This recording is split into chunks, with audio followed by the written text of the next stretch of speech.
Ya, Assalamualaikum warahmatullahi wabarakatuh.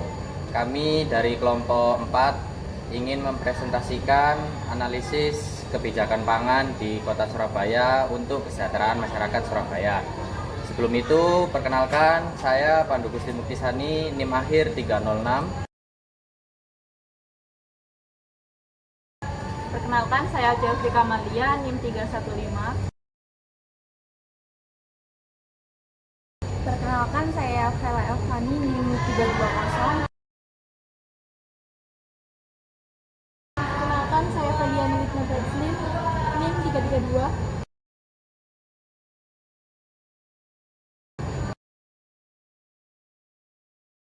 Oke, sebelum masuk ke isi dari analisis kelompok kami, pertama-tama pasti terdapat latar belakang terlebih dahulu. Jadi untuk latar belakang kelompok kali ini, pangan merupakan kebutuhan pokok yang tidak bisa dipisahkan dari kehidupan manusia sehari-hari. Ketersediaan dan akses terhadap pangan yang cukup menjadi salah satu indikator dalam menilai kesejahteraan suatu masyarakat. Di tengah pertumbuhan penduduk dan perubahan pola konsumsi, tantangan dalam menjaga ketahanan pangan semakin kompleks. Hal ini menuntut peran aktif dari berbagai pihak, khususnya pemerintah daerah, untuk memastikan setiap lapisan masyarakat dapat menikmati hak pangan yang layak. Nah, pemerintah daerah sendiri ini punya kewenangan atau bisa merumuskan kebijakan yang dapat dijalankan untuk mendukung kedaulatan pangan melalui berbagai program dan regulasi. Pemerintah daerah berupaya meningkatkan produksi pangan lokal, memperkuat distribusi, serta mendorong diversifikasi konsumsi pangan.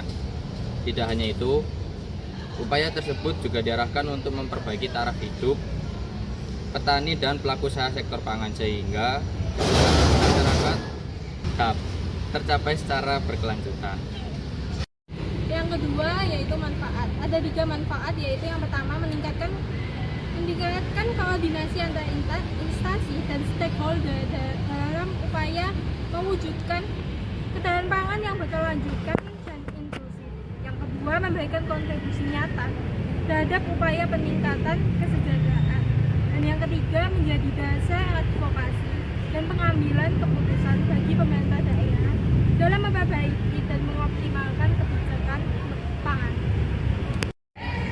Kami di sini melakukan dua metode penelitian dan teknik pengumpulan data. Yang pertama, studi literatur. Pada metode ini, kami melakukan pengumpulan data dengan cara menelusuri, membaca, dan menganalisis sumber-sumber tertulis seperti buku, jurnal, artikel ilmiah, laporan penelitian, dokumen resmi, serta sumber digital yang relevan dengan topik penelitian kami. Yang kedua yaitu dengan teknik wawancara. Dalam konteks ini, kami telah melakukan wawancara via online dengan Humas DKPP Kota Surabaya mengenai kebijakan pangan dan hal lainnya yang berhubungan dengan penelitian kami. Nah, yang keempat ada hasil analisis. Kita memiliki 4 hasil analisis. Yang pertama yaitu peran pemerintah daerah Kota Surabaya. Yang kedua, program-program lokal yang relevan. Yang ketiga, ada kreativitas pemerintah daerah. Dan yang keempat, ada hambatan dan tantangan yang dihadapi oleh mereka. Untuk selanjutnya, dari peran pemerintah daerah Kota Surabaya sendiri, yaitu mereka memiliki peran strategis untuk mendukung kedaulatan pangan melalui kebijakan-kebijakan inovatif dan adaptif terhadap kehidupan di tengah perkotaan Kota Surabaya. Nah, salah satu peran utama mereka yaitu mereka membuat program urban farming atau biasa disebut pertanian perkotaan, di mana program tersebut itu memanfaatkan lahan-lahan kosong yang ada di tengah-tengah Kota Surabaya seperti atap gedung, pekarangan rumah, ataupun lahan-lahan kosong yang ada di kecamatan. Berikutnya yaitu program-program lokal yang relevan. Jadi program yang pertama yaitu urban farming dan pekarangan pangan lestari atau P2L. P2L ini mendorong untuk masyarakat memanfaatkan lahan dengan menanam sayur-sayuran, buah-buahan, dan juga tanaman pengobatan. Untuk teknik penanamannya sendiri itu ada 2, yakni konvensional dan hidroponik.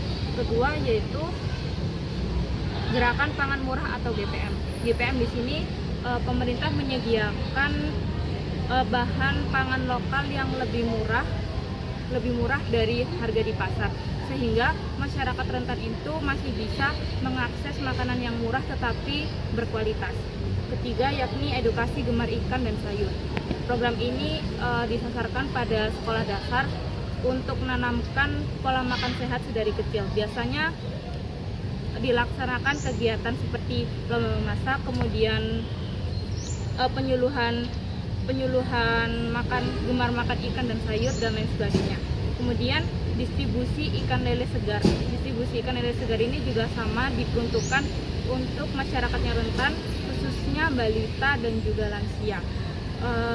Program ini berkolaborasi dengan beberapa pihak seperti pengusaha lele lokal, perangkat desa, dan juga posyandu. Yang keenam terdapat kreativitas pemerintah. Jadi di kreativitas pemerintah ini kayak pemanfaatan ide-ide pemerintah agar ketahanan pangan di Surabaya ini jadi lebih baik atau lebih optimal dengan memanfaatkan teknologi modern seperti hidroponik dan vertikultur untuk urban farming agar ya lebih maksimal aja pengolahan lahan di Surabaya ini.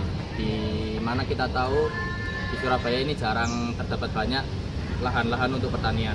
Lalu selanjutnya pemerintah juga menjalin kerjasama lintas bulog, UMKM dan komunitas lokal untuk memperkuat distribusi dan akses pangan.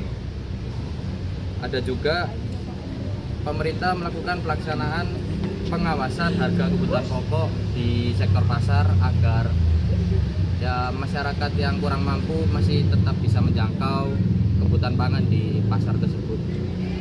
Lalu yang terakhir menyediakan fasilitas untuk pembelajaran pertanian terpadu. Jadi masyarakat Surabaya ini diberi pemahaman tentang urban farming dan sebagainya dari pemerintah gitu. Selanjutnya ada hambatan dan tantangan. Yang pertama yaitu ketergantungan pada pemasok makanan dari luar daerah, dan yang kedua yaitu alih fungsi lahan pertanian menjadi kawasan industri dan permukiman. Yang pertama ketergantungan pada pemasok makanan dari luar daerah, yaitu distribusi pangan yang bergantung pada daerah lain dan impor rentan terganggu oleh krisis seperti pandemi atau perubahan iklim yang menyebabkan resiko kelangkaan dan kenaikan harga. Yang kedua, alih fungsi lahan pertanian menjadi kawasan industri dan pemukiman lahan. Lahan pertanian di Surabaya terus menyusut, misalnya seperti di Surabaya Timur dan Surabaya Barat, sehingga mengancam ketahanan pangan lokal dan meningkatkan ketergantungan pada pasokan luar. Selanjutnya ada rekomendasi kebijakan. Di sini pemerintah daerah Kota Surabaya bisa melakukan pengawasan secara rutin untuk melihat harga dan juga ketersediaan bahan pokok utama, terutama di momen penting seperti hari raya ataupun Nataru.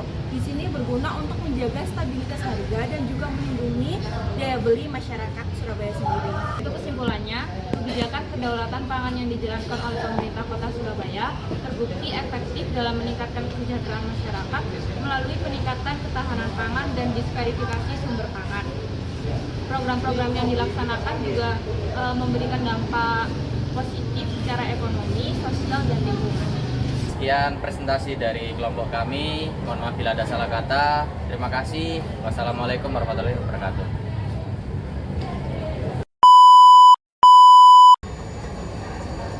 Ya, Bo. Sehingga masyarakat. Yang keempat ada Ada apa ya? Tersisa dan juga ditanami. bukan aku terakhir malah. Iya kan? Iya, absennya aku terakhir. Kamu ngambil. Oh iya, ya bener sih.